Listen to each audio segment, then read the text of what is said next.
Yeah. Joining me today is Arnie Wall, was a resident of the Malibu area adjacent to the Palisades region of Los Angeles. And he and his wife, Randy Thomas, have had a home in that area for quite some time. How long did you live there, Arnie, prior to this traumatic event? Oh, we were there about 7 years. Okay. So we hear that this fire was referred to as the Palisades fire, but Palisades adjoins Malibu, correct? So you're just outside of the Palisades region, but in Malibu, correct? That is correct.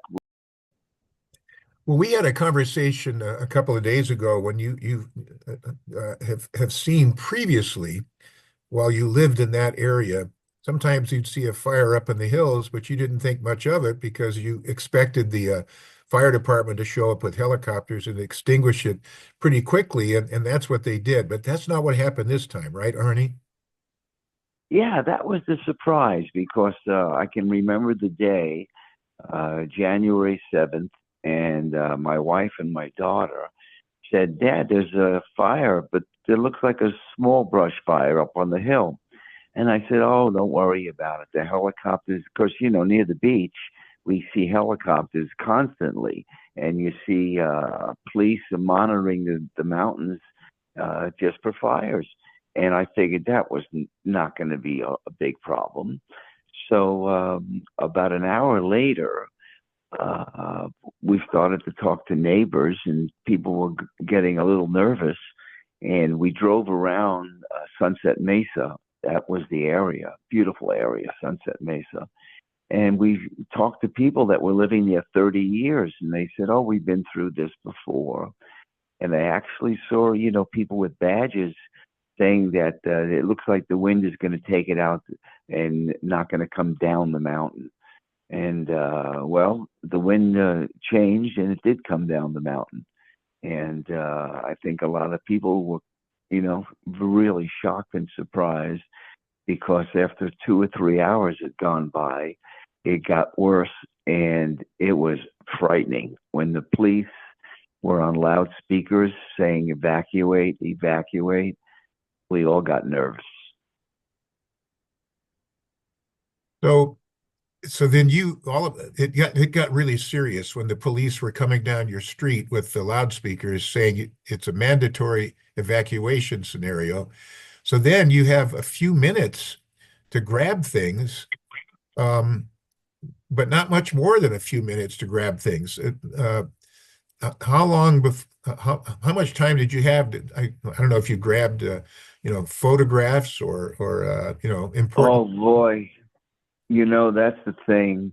The things that we lost were, things that you can't replace. But main thing is my wife and my daughter and my two Great Danes all were able to get out before it really got to the point of like, threatening your life. So thank God, we're very, very grateful. And then when we got in the car to actually go down to PCH, that's when the shock really hit you because you saw a line of policemen, maybe 100 of them, fire engines everywhere, smoke on PCH. That was the beginning of what was going to happen. We were lucky enough to have good insurance, and everything is going to be okay.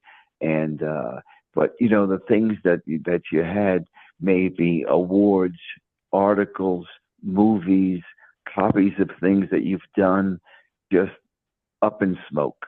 Unbelievable. But you got to keep going. It's very, very easy to get stuck in the mud and start crying in misery. But there's a lot of people that didn't have insurance and got blindsided.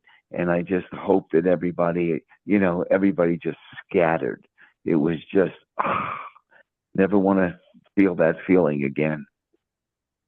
Now, how long was it after you evacuated that you were able to return to your address and see what had happened? I never returned. We got in the car and we went and got an Airbnb in Venice, and then it was you can't go near the place.